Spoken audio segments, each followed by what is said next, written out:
Olá, estudantes! Sejam muito bem-vindos ao Inspire-se. O meu nome é Amanda Brito e hoje nós falaremos sobre algoritmos de consenso. Bom, vocês sabem o que seriam esse tipo de algoritmo e entendem a sua relevância para o nosso mundo atual? E como que essa tecnologia se relaciona também com o mundo financeiro?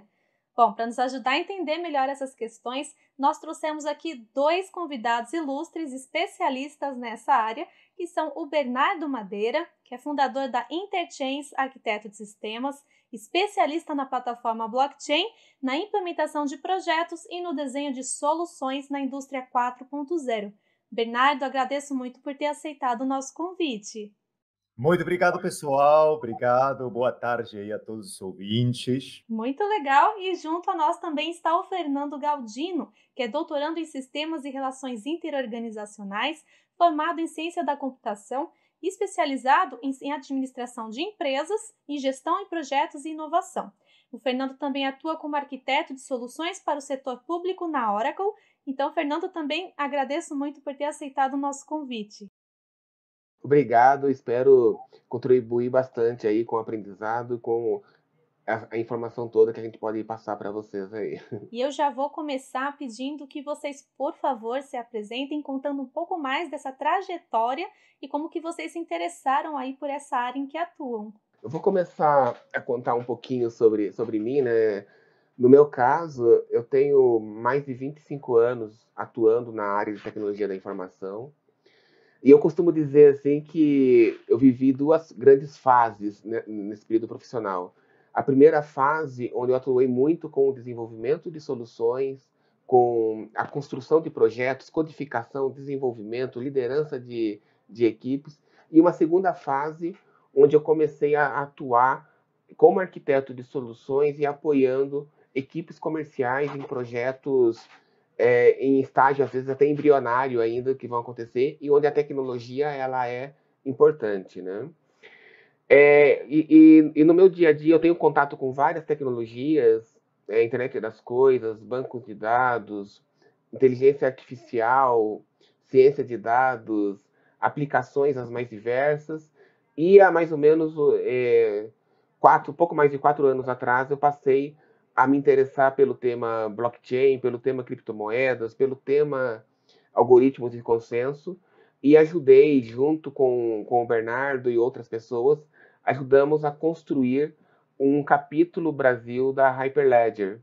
Então, isso acabou sendo bastante interessante. No mais, eu atuo profissionalmente bastante com o setor público também, em temas como cidades inteligentes e governo eletrônico. Maravilha, obrigado, Fernando. Fernando, um grande colega aí de alguns anos, até fazemos parte, como ele comentou, de um ecossistema muito legal de blockchain para o âmbito corporativo, né? Então, um pouquinho do meu histórico. Então, meu nome é Bernardo Madeira, eu sou especialista de blockchain também dentro do âmbito corporativo, ou seja, o que se chama de blockchain para uso tanto público e permissionado, né? Ou seja, isso inclui uma série de modelos que a gente vai discutir, incluindo, obviamente, as economias, né? Ou seja, tudo benefício e a proposta de valor em relação aos modelos econômicos. Então, falando um pouquinho de meu histórico, eu trabalhei aproximadamente também por 23 anos na IBM, né? E sempre fui arquiteto de dados, tá? Ou seja, entrei na IBM como especialista de bancos de dados, naquele momento era Informix, logo depois DB2, né? Me dediquei à tecnologia DB2, assumi a posição de especialista arquiteto para tudo que são sistemas de data warehousing, também assumi a posição para a América Latina de arquiteto de Big Data, e vocês já conhecerão uma plataforma chamada Watson, então também me especializei nisso.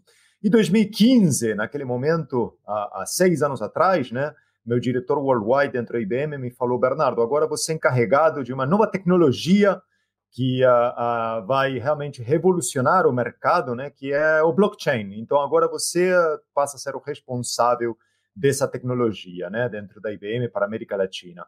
Aí foi que assumi essa cadeira, 2017 saí da Big Blue, montamos a Interchains até com outro ex-IBMista, e hoje somos parceiros aí das Big Companies, né? Hoje somos implementadores, desenvolvedores também, ou seja, geramos arquiteturas de valor e desenvolvemos casos de uso, né, para o mercado. Somos parceiros aí da Oracle, principalmente, também, obviamente, da IBM, da SAP, da Microsoft, das grandes empresas que têm aí essa estratégia como um player fundamental dentro para esses próximos anos em relação às novas tecnologias e tecnologias emergentes. De fato, e aí eu até imagino que o Fernando e o Bernardo sejam muito requisitados, porque afinal esse é um assunto que está em alta, né? A gente vê uma grande tendência nesse sentido, mas também tem muita gente que ainda não compreende. Então eu gostaria de perguntar como que se estrutura uma moeda digital e por que a gente pode confiar nelas? Legal, acho que é interessante, aproveitando o seu questionamento, que a gente vê vários termos, né, sendo usados na indústria quando a gente fala de moedas, né? Moedas fiat, moedas digitais, dinheiro eletrônico, moeda virtual, moeda eletrônica. Cada uma delas tem aí um significado bastante peculiar, vamos dizer assim, na indústria financeira, né? Mas, assim, o que a gente às vezes chama de moeda virtual tem muito a ver com o que no mercado a gente está chamando aí de criptomoedas, né? Que são as moedas que se utilizam aí de mecanismos de consenso, de criptografia e de uma rede colaborativa para trazer confiança e valor das transações que são realizadas, né? Então, eu acho que o grande ponto nesse aspecto é a gente dizer que acho que a principal criptomoeda que surgiu já tem mais de 10 anos, que é o Bitcoin, ele tem uma relevância muito grande hoje em dia. Ele começou como um projeto, a gente até pode se dizer aí, quase que insignificante anos atrás, mas que ele incorporou uma série de tecnologias e de mecanismos para trazer uma importância e uma segurança para as pessoas em relação às transações. Então, de uma forma geral, o que eu diria, assim, e para sintetizar todo esse assunto, né, é que as criptomoedas elas são formadas em cima de uma plataforma que a gente chama de blockchain.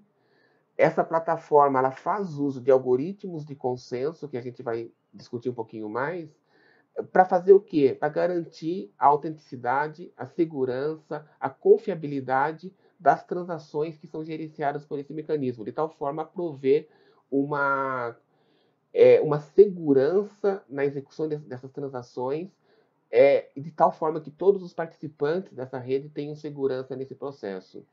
E confiabilidade. Então, o grande ponto acho, das criptomoedas é justamente o aspecto de confiança. É a confiança que todo o mecanismo tecnológico, o arcabouço tecnológico que foi construído para subsidiar isso, consegue trazer para garantir a confiabilidade desse sistema econômico. Também, então, fazendo um adendo aí ao que o Fernando estava comentando, né, eu acho super importante para entendermos aí a confiança até que essas novas economias digitais, né, elas estão trazendo e entendermos também o porquê dessa estratégia, o porquê que todo mundo fala. Quando falamos de blockchain, de que falamos? Falamos de confiança, principalmente, né? Mas a gente precisa entender um pouquinho atrás e entender um pouquinho os fundamentos tecnológicos, né? Então a gente precisa saber que a plataforma de blockchain, que é justamente onde operam as criptomoedas, e aliás, blockchain não nasceu especificamente com Bitcoin. Na verdade, blockchain é um conjunto de tecnologias que já existiam, tá? Então aí você vai me falar, Bernardo, puxa, mas espera aí, se o blockchain não nasceu, ou seja, Satoshi Nakamoto, que foi aquele criador, aquela figura mística, que foi o criador aí do Bitcoin, né? Na verdade, ele fez uso de uma série de tecnologias, né? Uma série de conceitos também tecnológicos, porque a base dos conceitos tecnológicos de blockchain são basicamente 4, que são os pilares do blockchain, né? Que o primeiro que é justamente a tecnologia de armazenamento, ou seja, blockchain, como todo dado que é armazenado em um lugar, é uma base de dados, tá? Então, você, dependendo da tecnologia de blockchain, você pode armazená-lo em uma base de dados específica. Você tem uma série de tecnologias. Hyperledger armazena ele em uma base de dados do tipo NoSQL, para quem é um pouquinho mais técnico vai conhecer isso. O Bitcoin é armazenado em uma série de estruturas de arquivos, né, ou estruturas de dados. Então, basicamente, quando falamos de armazenamento, temos uma base de dados, né? O segundo conceito tecnológico também que ele faz uso, que o blockchain faz uso, é a privacidade. E a privacidade é garantida pela criptografia. Blockchain, né, tanto do Bitcoin, qualquer blockchain, ele faz uso de todos os algoritmos de criptografia que hoje existem, que estão totalmente homologados a nível worldwide, tá? O terceiro conceito tecnológico é, como bem falávamos, o consenso. E para isso também existe uma série de tecnologias que alavancam o consenso. E o consenso para garantir, o consenso que traz é a garantia da estabilidade transacional. Ou seja, se eu tenho um servidor e uma transação entra aqui, né? Vamos supor que estamos em uma rede de blockchain. Eu tenho um servidor e uma transação entra aqui, eu tenho que garantir que essa transação, quando essa transação é copiada aqui em esse outro servidor, em outro lugar do mundo, as máquinas têm que entrar em um estado consensual que quando entra uma transação, depois dessa transação, essas transações vão ser ordenadas, tá? Então, elas entram em um consenso. E para isso existe uma série de algoritmos que também, novamente, dependendo da tecnologia, isso a gente vai abordar aqui, dependendo da tecnologia, vai ser um algoritmo específico ou outro, obviamente, novamente, dependendo da estratégia da tecnologia. E o quarto pilar tecnológico é o que também conhecemos muito bem como os contratos inteligentes. E o que são os contratos inteligentes? Contrato inteligente é a capacidade programática que a gente tem de poder desenhar o caso de uso sobre essa tecnologia, tá? Então, geralmente, quando falamos de developers, né, vamos falar, os developers precisam conhecer as linguagens sobre as quais os contratos inteligentes são desenvolvidos, e para isso temos Java, temos Golang, temos JavaScript, temos Solidity, temos uma série de tecnologias que os desenvolvedores podem fazer seus contratos inteligentes, tá? Então, qual é a proposta de segurança, tanto de casos de uso como criptomoedas, mas casos de uso que também hoje estão sendo elaborados, como hashabilidade, BPM, supply chain, tokenização, tokenização das criptomoedas, identidade, você tem não só as criptomoedas, você tem uma série de casos de uso. Então, Bernardo, por que eu preciso acreditar no blockchain? Por quê? Porque ele faz uso de todo um conjunto de tecnologias já desenvolvidas, homologadas, que em conjunto vem a trazer uma segurança e uma escalabilidade incomparável que hoje que as tecnologias tradicionalmente não juntas nos oferecem. Olha, então agora vem a pergunta de R$1 milhão. Bitcoin sobe ou desce? É brincadeira. Mas então o Bernardo ele já acabou entrando um pouco. Aí se o Fernando puder agora então reforçar, qual que seria então exatamente a funcionalidade do blockchain? Legal, eu costumo explicar blockchain da seguinte maneira. Acho que a grande sacada de blockchain é permitir que eu registre a mesma informação em vários lugares diferentes, praticamente ao mesmo tempo, né? E isso daí, para mim, envolve em algumas palavras interessantes, né? Uma que eu falei, replicação, e outra que é sincronização. Ou seja, uma operação que eu estou realizando hoje, né? E vamos falar seja Bitcoin, seja qualquer outra transação, e depois eu ilustro com outros exemplos, quando ela acontecer, eu vou registrar nessa plataforma tecnológica que a gente está dando o nome de blockchain. Ela vai ficar guardada ali dentro. E ela vai ser replicada e sincronizada com uma série de outros nós ou participantes espalhados ao redor do mundo. Então, essa, para mim, é a grande inovação que trouxe blockchain, né? Eu permiti replicar a mesma informação e sincronizar ela em vários nós, em vários participantes ao redor do mundo, de modo a trazer confiança para a informação que está sendo registrada. E o que é interessante, uma vez que eu coloquei a informação ali dentro, ela vai ser validada por um conjunto de participantes, né? E essa validação, ela ocorre de formas diferentes de acordo com as plataformas tecnológicas envolvidas, ou seja, em Bitcoin é de uma forma, em Ethereum é de outra forma, Hyperledger é de outra forma, e a isso a gente acaba dando aí esse nome de algoritmos de consenso. Mas é essa estrutura que vai permitir, então, que eu tenha a mesma informação, a mesma transação sincronizada ao redor do mundo, com a garantia e com a confiança necessária para que ela se torne válida e real para todos os participantes. Aproveitando, a gente já puxa, né? O Fernando falou dos algoritmos de consenso, a gente já entra também em quando e por que os algoritmos de consenso passaram então a ser uma necessidade. Em relação à pergunta, em relação à questão anterior, eu acho que o Fernando conseguiu relatar, basicamente, descrever perfeitamente aí a estratégia de blockchain, né? Então, acho que a gente pode entrar no assunto crítico, que é entendermos aí os algoritmos de consenso. E por que nascem? Essa pergunta é super pertinente. Por que nascem os algoritmos de consenso, né? Por que estamos precisando de que as máquinas entrem em consenso? Então, novamente, vamos pensar que aqui a gente tem o globo, né? Ou seja, temos o planeta Terra, né? E temos aqui a Groenlândia e temos aqui Terra del Fuego, Terra do Fogo, tá? Então, o que acontece? Imagina que eu vou fazer uma transação financeira, né? Eu vou passar um dinheirinho de Bernardo para Fernando aqui. E aqui entra outro fulano, né? Ou eu faço outra transação fazendo essa mesma transação. Vamos supor que eu tenho R$ 10 e eu passei para Fernando esses R$ 10. E em outro, novamente, eu faço outra transação e passando outros R$ 10, coisa que eu não tenho, para você, Amanda, né? Então, o que acontece? Em algum momento, essa transação, quando entra de Bernardo para Fernando, ela precisa ser validada, se registra, se é que eu tenho fundo, se eu tenho esses R$ 10, se eu tenho esses R$ 10, se envia essa transação. Agora, o que aconteceria se a tua transação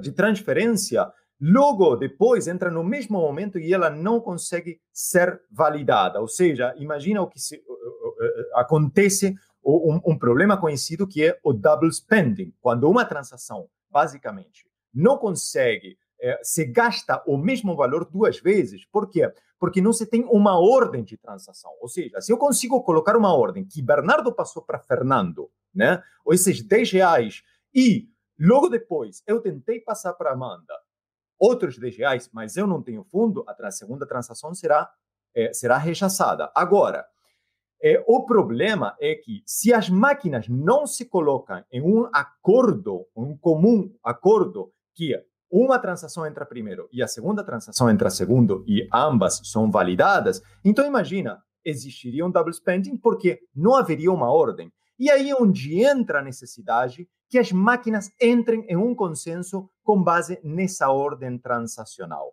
A partir daí, surge os diferentes algoritmos para quê? Para que as máquinas consigam se entender e dar um sentido de ordem transacional entre elas para que as transações em si sejam validadas, sejam executadas de maneira efetiva ou rechaçadas, se é que, por exemplo, eu já não tenho mais fundos para passar mais dinheiro para você, tá? Então, daí que surge a necessidade do consenso de poder passar, de poder ordenar essas transações para evitar o caos. Perfeito.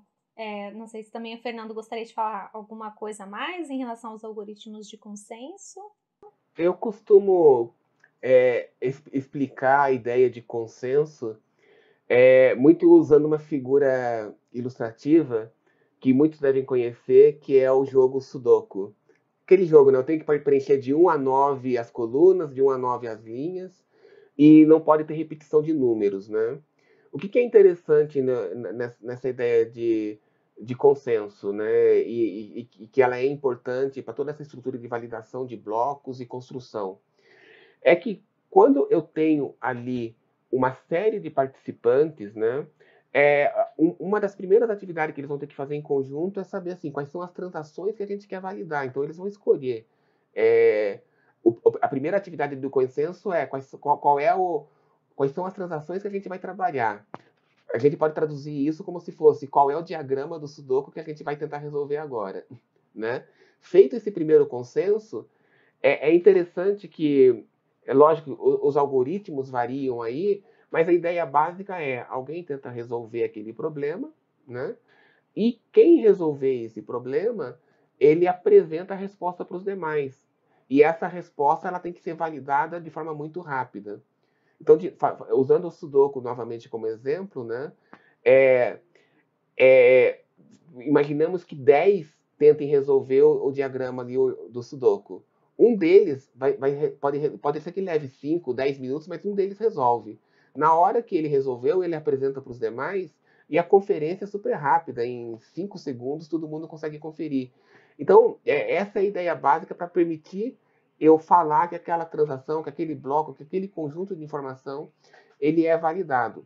Lógico, acho que tem alguns outros pontos assim que a gente que acho que merece, né, quem está nos ouvindo também conhecer, que existem outros incentivos do porquê que esses participantes resolvem entrar nesse processo. Se eu tenho 10 participantes, por que eles resolveram participar disso? Eles vão ter algum incentivo. No caso, por exemplo, de algumas plataformas, o incentivo é você me ajuda a validar esse problema, me ajuda a resolver esse problema, e em troca disso eu te dou uma criptomoeda ou algum token para que você possa usá-lo no futuro, né? Mas basicamente a ideia realmente acaba sendo essa, né? Eu preciso ter o consenso usado de uma forma elaborado de uma forma de tal forma que todos possam entender que aquela informação é válida, que aquela transação está correta e que todo mundo está de acordo em relação à forma algorítmica ou matemática usada para resolver essa situação. E adicionando também um pouquinho a isso, acho excelente, né? A gente explicou, né? Por que o consenso, o Fernando explicou como funciona o consenso, mas também é importante entender, né? A gente falou que existem diferentes algoritmos, né? Vai depender da plataforma, né? Existem, do mesmo jeito que existem diferentes bancos de dados, né? A gente tem aqui um representante da Oracle, né? Que é famosa pelos bancos de dados, né? IBM também tem os seus próprios bancos de dados, tem várias empresas agora, Mongo, né? Surgiram uma série de bancos de dados. Exatamente do mesmo jeito existem diferentes tecnologias de blockchain, né? Então você tem o blockchain de Bitcoin, cada um tem suas características. Você tem o blockchain de Bitcoin, você tem o blockchain de Ethereum, você tem o blockchain de Tron, você tem um blockchain que são blockchains principalmente públicos e com foco muito mais no que é tokenização, que é a criação de economias digitais, né? Ou seja, também conhecidas como seus assets, as criptomoedas. Mas você também tem blockchains para uso corporativo, que tem muito mais foco na geração, por exemplo, de conectar processos, né? Conectar processos de negócio. Você, por exemplo, usando a mesma tecnologia, usando o blockchain, mas com outro tipo, com outro flavor, com outro sabor, você consegue, por exemplo, conectar toda uma cadeia de suprimentos, né? Você consegue conectar toda uma série de processos, por exemplo, dentro da indústria de insurance, de seguros. Você consegue conectar toda e dar hashabilidade, por exemplo, a uma saca de grão dentro do ecossistema, dentro da indústria de agronegócio, né? Então, normalmente você tem vários tipos de blockchain, tá? Várias tecnologias. E cada tecnologia tem especificamente seu algoritmo de consenso, tá? Ou seu tipo de algoritmo de consenso. Aí que entra tipos de consenso como o famoso, né? Dentro do Bitcoin, que é a prova do trabalho. Que trata-se, esse tipo de consenso, trata de a escolha de um representante para gravar a informação na pedra, ou seja, toda essa informação que está dentro do blockchain, em algum momento tem que ser gravada no disco, né? Então, o prova de trabalho, né, o proof of work, usada pelo Bitcoin, ele escolhe aleatoriamente, baseado em um cálculo altamente de alto trabalho, de muito trabalho, né? Ou seja, basicamente calcular hashes, né? Mas muito difícil para gerar, mas muito fácil para validar, para escolher esse representante, quem vai ser o escolhido para gravar as transações no disco. Você tem outro tipo de consenso chamado prova de investimento, ou seja, o Proof of Stake, POS, né? Onde os diferentes existem, quem tem mais investimento dentro da rede, o representante, os servidores ou o representante que tem mais investimento na rede, são aqueles que vão basicamente realizar o consenso, vão atingir esse consenso. Depois você tem a prova de autoridade, né? O Proof of Authority, aonde também são escolhidos uma série de participantes que mediante a votação dos membros, um deles é escolhido para gravar essa informação. E também, dentro, por exemplo, dos blockchains corporativos, você tem o PBFT, Practical Byzantine Fault Tolerant. O que é Practical Byzantine Fault Tolerant? É o consenso mais simples que existe e é principalmente usado em plataformas como o Hyperledger, onde, basicamente, você determina qual será a estratégia de quais serão os servidores e como e quando serão gravados os dados dentro desse ecossistema. Portanto, um consenso muito mais customizável, flexível e sem o custo de processamento que tanto o Bitcoin ou plataformas como Ethereum vêm a trazer, né? Então, você tem diferentes tipos de consensos. É importante que a gente entenda essa diferença. Bacana. E aí agora eu tenho uma pergunta que eu acho também que deve estar na mente aí de muitos dos estudantes, que é o que exatamente significa a mineração de criptomoedas, a mineração de bitcoins? Basicamente, quando a gente fala de mineração, ele é um conceito presente em várias outras blockchains, ou assim chamadas blockchains, tais como Bitcoin, Ethereum, Decred, enfim, várias outras que a gente vê por aí.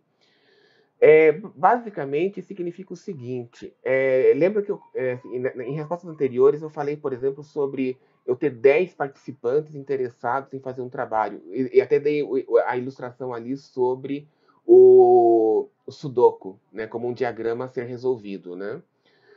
O trabalho de mineração, ele realmente consiste em fazer a resolução de um problema extremamente complexo e difícil para poder validar os blocos encadeados de uma estrutura blockchain, né? Então, em linhas gerais, eu vou usar um pouquinho do exemplo de Bitcoin para isso, né?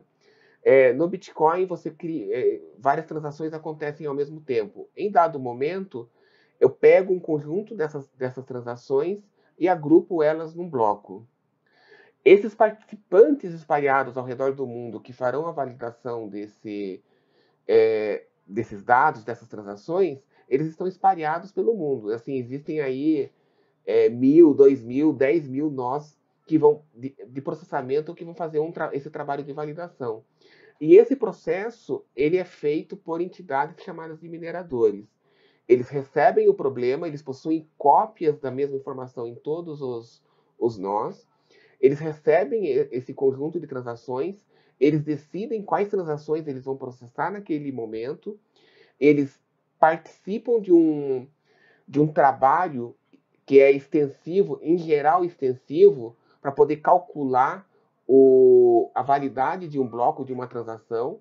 Só que esse problema, como eu comentei lá no Sudoku, ele vai levar um certo tempo para ser resolvido, né? Às vezes, dependendo da estrutura de blockchain, mas assim, ou do algoritmo utilizado, a gente pode falar em alguns segundos, ou em estruturas mais complexas, 40 minutos, por exemplo, para que isso seja resolvido. No caso do Bitcoin, por exemplo, é essa ordem de magnitude. Só que daí, uma vez que foi resolvido, os 10.000 participantes do mundo, eles conseguem validar a informação de uma forma muito rápida, né? Então, em poucos segundos, eles conseguem validar. Então, o trabalho de mineração é justamente apoiar nesse processo de replicação, sincronização e validação da informação que é componente ou que faz parte aí desse registro distribuído de informação. Agora, por que esse nome minerador? Porque, na verdade, quando eles fazem esse processo, eles estão validando e eles vão receber um prêmio ao final desse processo, né?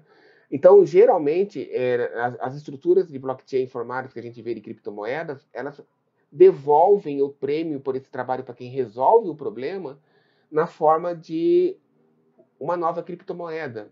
Por exemplo, o Bitcoin ele devolvia, alguns anos atrás, 50 Bitcoins por esse trabalho, por bloco. Depois passou para 25, 12,5, enfim. Esse prêmio é o prêmio que os mineradores estão buscando. Né? Então, basicamente como se fosse aquele trabalho de mineração de ouro. Né? Estou lá batendo na pedra, fazendo o trabalho. Se eu bater direitinho, eu vou ali e encontro ganho como prêmio uma nova criptomoeda. Né? Então, essa seria aí uma visão sobre o trabalho dos mineradores. O Fernando acaba de resumir perfeitamente bem aí como funciona o principal, é, o algoritmo mais famoso dentro do ecossistema de blockchain, que é a mineração, né? Mas aí é importante ressaltar, né, que esse trabalho vem um custo, tá? Isso tem um custo muito alto. Esse custo acaba sendo, até por isso que sempre falam que a mineração não é algo green, né? Porque realmente isso acaba, esse processo, todo esse processamento aí, principalmente do Bitcoin, né? Eles dizem que diariamente ele consome a mesma quantidade de energia de um país pequeno, coisa que é verdade. Mas, infelizmente, todo esse processamento, né, é jogado no lixo. Ou seja, em termos ecológicos, em termos ambientais, é um inferno, porque nada disso é aproveitado, né? Imagina um monte de máquinas fazendo cálculos, né? E, basicamente, quem conhece um pouquinho de criptografia, né, sabe que um hash, né, um hash é um código específico representando um stream de dados, né? Então, as máquinas são mandadas, né, a calcular um hash que tenha certa característica. Então, são um monte de máquinas fazendo o cálculo para descobrir, para ver qual é que gera esse hash, né? E todo esse poder de processamento é desperdiciado e é jogado fora, né? Toda energia é jogada fora. Então, acaba sendo ambientalmente muito ineficiente, tá? Até por isso que hoje existem aí uma série, está na agenda, né? Uma série de evolução desse modelo de consenso que, obviamente, este modelo deve evoluir, tá? Então, por isso que a gente está caminhando a modelos de consenso muito mais evoluídos, como o que eu comentei de prova de trabalho, de prova de investimento, de prova de autoridade, prova de tempo, proof of elapsed time, né? Em vez de você fazer o cálculo, os computadores precisam falar que eles esperaram tanto tempo, né? Que o processador esperou tanto tempo, em vez de estar queimando o processamento. Então, como se fosse um ordenamento de fila, né? Então, você se espera justamente evoluir nesses algoritmos, fazendo eles cada vez mais eficientes e amigáveis ao ambiente. E agora a gente indo mais para o lado de tendências, a gente tem aí todos esses avanços tecnológicos, tem agora também o Pix para fazer transações. Então, o que a gente consegue pensar ou antecipar em relação a esses avanços para os próximos anos? Legal. Eu, assim, acho que a gente está falando de temas assim realmente muito interessantes, né? E é tão interessante que tem vários caminhos ainda possíveis sendo construídos, né? De um lado, a gente vê realmente ali o mundo de criptomoedas avançando, né? A gente costuma ainda se surpreender com como que a cotação do Bitcoin de uma hora para outra sobe, outra hora cai, e como que também está toda a movimentação de países e órgãos financeiros de países em relação a como regulamentar essa linha de atuação, né? Mas, por outro lado, eu tenho assim, um grande interesse, e na verdade isso já tem de vários anos, né?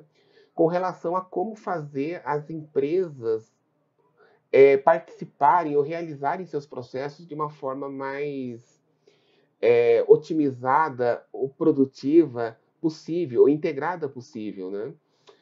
E esse sempre foi um desafio tecnológico em geral, porque cada empresa tem a sua própria realidade, cada empresa tem a sua própria estrutura, cada empresa tem a sua própria forma de governança e tudo mais.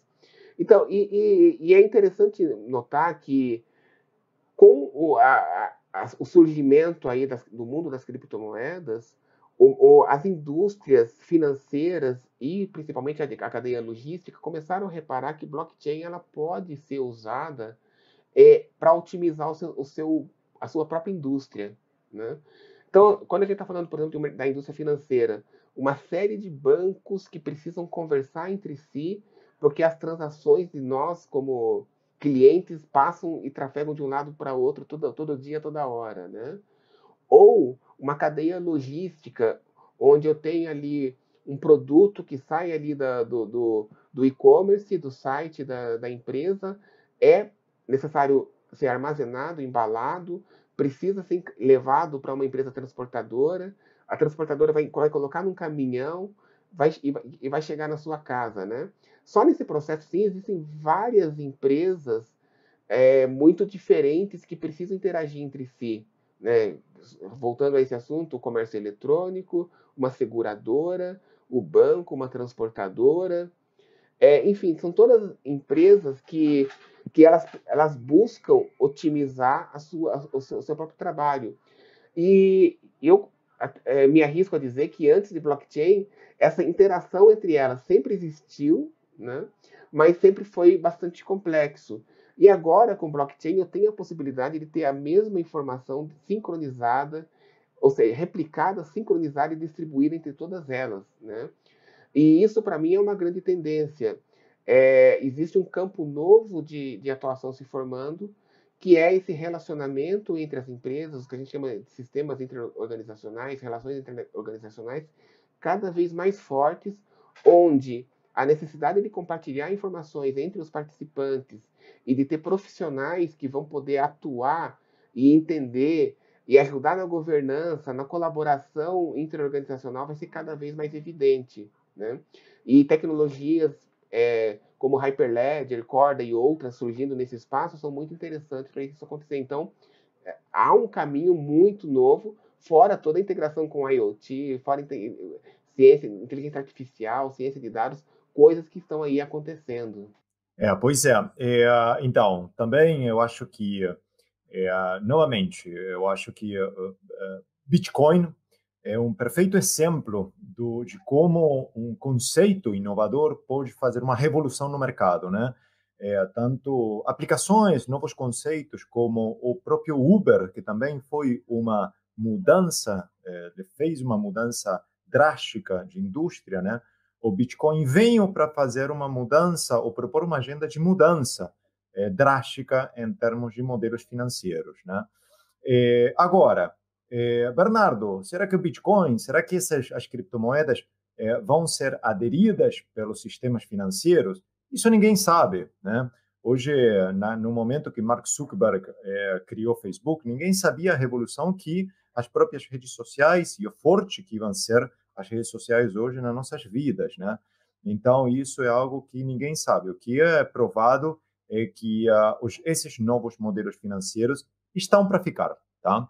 Agora, para onde que está caminhando, né? Eu não vejo como aderência, como o Bitcoin ou as criptomoedas de hoje reemplaçando o modelo financeiro atual. Eu vejo, sim, o modelo financeiro incorporando os conceitos tecnológicos de tecnologias, né, das criptomoedas, tá? Assim como também eu acho que os modelos financeiros irão também adequar esse tipo de modelos, criar suas próprias moedas. Por que não criar uma criptomoeda que o real brasileiro seja em si uma criptomoeda? Programas de pontuação, a gente vê isso, por exemplo, Smiles, né? Programas de pontuação como Multiplus, né? Tem exatamente uma milha, tem um valor. E se você coloca ela dentro de uma estrutura criptografada, distribuída, que garante a escalabilidade, que garante a confiança transacional, você praticamente está criando uma criptomoeda. Em si, a estrutura financeira está criada. Então, eu vejo os bancos, eu vejo as estruturas atuais adotando esses conceitos e incorporando a tecnologia para eficientizar suas operações e trazer cada vez mais maior segurança. É isso, né? Por mais que a gente não tenha como saber exatamente o que vai acontecer, pelo menos então vamos tentar entender o que já está acontecendo agora. E aí, infelizmente, já estamos chegando ao final dessa discussão que está muito rica, muito legal. Mas antes da gente terminar, gostaria de perguntar se vocês têm ainda alguma dica para os nossos estudantes que desejem seguir por essa área. Como eu assim, comentei, é um assunto, o Bernardo também falou muito isso daí, né? É um assunto extremamente novo e atualizado, né?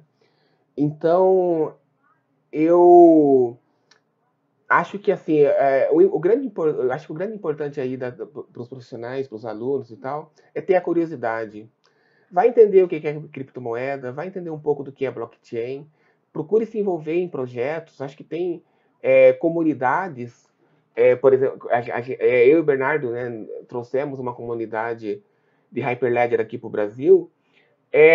A possibilidade da gente realmente poder fazer com que a pessoa entenda, que ela possa ter contato com nova tecnologia, ouvir de outras pessoas o que está acontecendo, e se manter atualizado e despertar o interesse, né? Porque acho que o grande ponto não é nem tanto você só aprender, né? Mas assim, você fazer o que você gosta. E acho que um dos primeiros passos para você fazer o que gosta é realmente ir atrás de informação. E fazendo isso, acho que assim, há todo mundo novo aí pronto para ser explorado. Eu acho que como tudo tendência tecnológica, né? Ou seja, cada tecnologia é um oceano, né? Ou seja, você vê alguém especializado em IoT, que ou você vê alguém profissionais especializados em bots, você tem outros profissionais especializados em front-end, você tem outros profissionais especializados em APIs, você tem profissionais especializados em mobile, né? Blockchain é mais uma dessas vertentes, né? E eu poderia falar que blockchain está muito mais aderente em si a tecnologias de bancos de dados, tá? Até porque a tecnologia em si é a mesma, tá? É armazenamento distribuído de informação de maneira escalável e confiável, tá? É, agora, é, para quem se dedica, para quem conhece um pouquinho mais de back-end, para quem conhece um pouquinho mais de banco de dados, até vai ser mais flexível, mais entendível o conceito de blockchain, tá? Mas, igualmente, isso não fecha as portas para nenhum profissional, pelo contrário, né? Para isso existem, por exemplo, não só comunidades, como que a gente começou, da Hyperledger, né? Mas também, por exemplo, eu publico vídeos no meu canal do YouTube, somos bastante, tanto o Fernando como eu, somos bastante ativos também nas redes sociais, nas comunidades, nos grupos de WhatsApp. Existem também uma série de cursos, né? Tanto de estratégia como técnicos. Por exemplo, na Interchains, você tem cursos muito curtos, de 8 horas, especificamente para, por exemplo, criar um desenvolvedor G0, né? Ou também alguém que queira se conhecer de um curso de blockchain para negócios, né? Ou seja, conhecer de que trata toda a arquitetura, toda a estrutura e como começar um projeto. Então, realmente, hoje aqui no Brasil existe muito material como para poder ajudar alguém que hoje é novo, né? Nesse ecossistema. O que é legal é também ficar ligado para as diferentes chamadas aí de hackathons. Às vezes, hoje, infelizmente, por conta da pandemia, não foram tão, no 2020 não houve tanto hackathons, mas é super importante quando se tem um hackathon com blockchain, é super importante se inscrever, porque isso geralmente são eventos, são casos de uso práticos, né? E te forçam o pessoal a aprender de desenvolvimento. De todos os hackathons de blockchain, tanto o Fernando como eu e toda a família aí de blockchain, né? A gente se conhece, um ecossistema que a gente é muito, muito amigo, né? A gente participa, somos mentores, então isso aí também é uma forma também de se educar. Então existe muito material, eu vou também disponibilizar, eu gostaria também de disponibilizar aí meus contatos para os alunos, para qualquer dúvida que tiverem, que me contatarem diretamente, né? Ou se tiverem interesse, seja algum curso, seja verem os vídeos aí de YouTube ou participar das comunidades. Então, a gente está totalmente aberto para incrementar mais, acrescentar mais essa família. Ótimas dicas, e olha que bom poder contar aí com toda essa experiência que o Fernando e o Bernardo estão dispostos a compartilhar com a gente. Eu agradeço mais uma vez, foi uma honra, um grande prazer estar aqui com vocês no nosso Inspire-se. Infelizmente chegamos ao final, mas aguardem pelo próximo que tem muito assunto bacana por aí. Esse foi mais um Inspire-se.